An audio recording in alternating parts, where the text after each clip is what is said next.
Students welcome back on my YouTube channel viewers academy.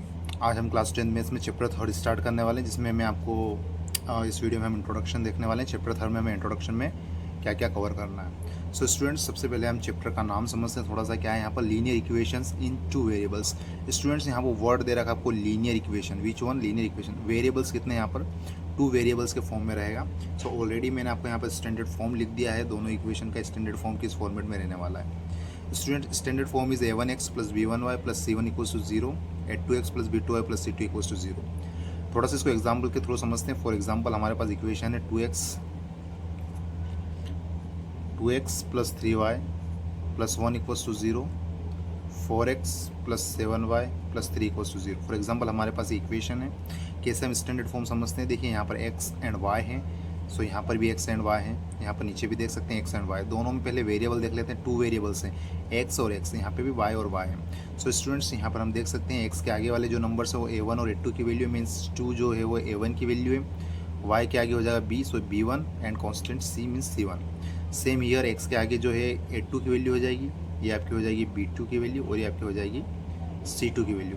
Means x के आगे वाले a की वैल्यू है, y के आगे वाले b की, और ये कांस्टेंट नंबर्स हो जाएंगे। लेकिन दो दो वेरिएबल्स हैं यहाँ पर।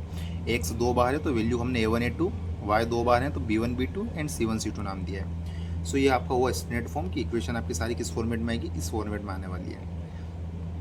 चलिए, इसके बाद हम समझते हैं सॉल्यूशंस में हमें क्या क्या पढ़ना है आगे चैप्टर्स में। सो डियर स्टूडेंट्स, चैप्टर में हमें 3 मेथड सीखना है, जिसमें आपको एक पढ़ना है ग्राफिकली मेथड, एक होता है substitution method, and third one is elimination method. Students, यहाँ पर जो ग्राफिकली मेथड है, वहाँ से आपको ग्राफ में आपको शो करना रहेगा कि कैसे ग्राफिकली हम इक्वेशन को सोल्व कर सकते हैं। सो उसका आपको हर एक्सरसाइज में एक एक क्वेश्चन सारे ही मेथड के आपको देखने को मिलेंगे। There are 3 exercise. तो तीनों ही एक्सरसाइज कहाँ पे हैं? ग्राफिकल मेथड, सब्स्टिट्यूशन मेथड और एलिमिनेशन मेथड। तीनों की एक एक एक्सरसाइज है। Exercise 3.1, 3.2 and 3.3। So graphical method में आपको क्या करना है? फॉर एग्जांपल, मैं यहाँ पर डायरेक्टली बता देता हूँ। आपको ग्राफ बनाना रहेगा और कोई दो इक्वेशन गिवन रहेगी। फॉर एग्जांपल, हम ऊपर वाली इक्वेशन को ले लेते हैं। यहाँ से आपको एक्स और वाई की क्या है? दो दो वैल्यूज़ निकालनी रहेगी। दो वैल्यूज़ आपको एक्स की निकालनी रहेगी, दो वैल्यू वाई की निकालनी रहेगी एक एक इक्वेशन के लिए। फर्स्ट इक्वेशन हम लेंगे, वहाँ से हम दो एक्स की वैल्यू निकालेंगे, दो वाई की निकालेंगे। सेम सेकेंड हम करेंगे, एक्स और वाई की कितनी वैल्यू निकालेंगे? दो दो। उसका ग्राफिकली हम रिप्रेजेंट करेंगे, तो ग्राफ से हम रिप्रेजेंट करना सीख जाएंगे। चलिए, ग्राफिकली अगर हम रिप्रेजेंट करते हैं तो उसमें क्या क्या होगा, देखिए वहाँ पर क्या क्या कंडीशंस बनेगी। सो स्टूडेंट, जब जब आप ग्राफिकली बनाओगे तो वहाँ पे आपको 3 सॉल्यूशन मिलेंगे। नंबर 1 बोलते हैं उसको यूनिक सॉल्यूशन। यूनिक सॉल्यूशन आपका ऐसा सॉल्यूशन होता है जिसको हम बोलते हैं exactly one solution.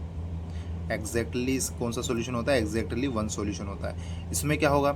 So students, इसकी कंडीशन होती है, सबसे पहले हमें कंडीशन समझना है। यहाँ पर अगर हम इक्वेशन की बात करें तो यहाँ पर a1 अपॉन a2 की value is not equals to क्या हो जाएगी? b1 अपॉन b2 की वैल्यू। मीन्स यहाँ पर हम जो इक्वेशन में ऊपर जस्ट मैंने अभी बताया आपको, a1 b1 c1, a2 b2 c2 value निकालेंगे तो a1 अपॉन a2 और b1 अपॉन b2 की वैल्यू इक्वल नहीं रहने वाली है। सो यहाँ पर कौन सा सॉल्यूशन होगा? यूनिक। और ऐसे सॉल्यूशन को अगर आप ग्राफिकली रिप्रेजेंट करेंगे तो लाइंस क्या करेगी? इंटरसेक्ट करेगी। लाइन एक दूसरे को क्या करेगी? Intersect on graph. ऐसी इक्वेशन को अगर आप ग्राफ पे शो करते हो तो हमेशा ग्राफिकली ऐसी रहेगी, कम से कम कहीं ना कहीं दो लाइन वो क्या रहेगी? इंटरसेक्ट करने वाली। अगली एक्सरसाइज में हम देखेंगे उसको। चलिए आगे बढ़ते हैं यूनिक सॉल्यूशन के आगे थोड़ा सा, तो नो सॉल्यूशन पर हम आएंगे।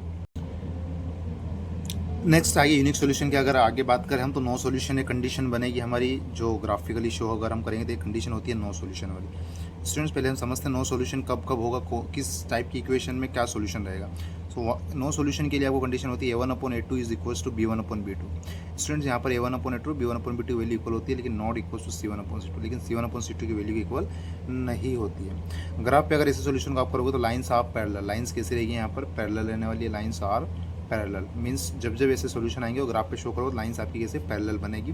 चाहे दो लाइन आप ड्रॉ करो ग्राफ पे किसी भी कंडीशन में। चल थर्ड थोड़ा सा हम समझते हैं। यहाँ पर आपको आएगा इनफाइनाइट मेनी सॉल्यूशन वाली condition. Infinite many solutions. Students, यहाँ से समझ में आ रहा है इनफाइनाइट मेनी सॉल्यूशंस क्या होता है? जिसके बहुत सारे सॉल्यूशंस हो, जहाँ पर आपको तीनों value a1 upon a2 equals to b1 upon b2 equal to c1 upon c2, तीनों वैल्यू आपको इक्वल टू में रहेगी। और यहाँ की जो लाइंस रहेगी, लाइंस आर कोइंसिडेंट। लाइंस कैसी रहेगी? हमारी कोइंसिडेंट रहेगी। Lines are coincident. Coincidence means होता है एक के ऊपर एक लाइन ड्रॉ होना, मीन्स जब जब हम ऐसी इक्वेशन आएगी जिसमें इनफाइनाइट मेनी सोल्यूशन होगा, पता कैसे चलेगा? सो स्टूडेंट यहाँ पर A1/A2 B1/B2 C1/C2 की वैल्यू से पता चलेगा। और ये कहाँ से निकलेगी? तो जस्ट अभी मैंने आपको बताया है, स्टैंडर्ड फॉर्म से हम कंपेयर करेंगे। सो ये देखो हमने A1 B1 C1 A2 B2 C2 निकालना सीख लिया है। तो अगर तीनों ही वैल्यू इक्वल आ जाए रेशियो में तो कौन सी रहेगी? Lines are coincident. एग्जाम्पल के थ्रू हम समझते हैं थोड़ा सा तीनों ही सोल्यूशन कौन कौन से हैं, मैं आपको समझाता हूँ। फॉर एग्जाम्पल मैं एग्जाम्पल ले लेता हूँ 2x + 4y + 7 = 0 and second one is 4x + 8y + 9 = 0। Students हमें पता है x के आगे वाली वैल्यू A1, तो ये x के आगे वाली वैल्यू A2 की हो जाएगी। x के आगे a की वैल्यू होती है, ये आपकी हो जाएगी B1 और ये हो जाएगी आपकी B2 की वैल्यू, एंड देन C1 और C2 की वैल्यू। थोड़ा सा तीनों वैल्यू में हम कंपैरिजन देखते हैं। सो देखिए A1/A2 अगर मैं निकालता हूँ यहाँ पर A1/A2, सो आपका हो जाएगा 2/4। सो 2/4 कितना होता है? 1/2। सेकेंड y की वैल्यू में देख सकते हैं B1 B2 कितना हो जाएगा आपका? B1/B2 की वैल्यू, सो 4/8 हो जाएगा आपका। 4/8 को कट करोगे तो आपका आंसर आएगा 1/2। And C1 C2 mean constant numbers का अपॉन करेंगे आप 7/9 हो जाएगा, 7/9। तो स्टूडेंट्स यहाँ पे देख सकते हैं दोनों वैल्यू इक्वल आ रही है, मतलब हम बोल सकते हैं A1/A2 इक्वल टू क्या है? B1/B2, लेकिन नॉट इक्वल्स टू C1/C2। देखिए ये कंडीशन कौन सी वाली है, जस्ट मैंने अभी आपको बताया। यहाँ से अगर हम कंपेयर करेंगे ऊपर, तो आप सॉल्यूशन देख सकते हैं, ये वाला रहा यहाँ पे no solution. Lines are parallel, तो अगर ग्राफिकली हम शो करेंगे तो लाइंस कैसी रहेगी? पैरेलल रहने वाली। तो आगे एक्सरसाइज में हम सीखेंगे 1 by 1 क्वेश्चंस कैसे ग्राफिकली शो करना है, कैसे आपको सब्स्टिट्यूशन यूज़ करना है, कैसे एलिमिनेशन यूज़ करना है।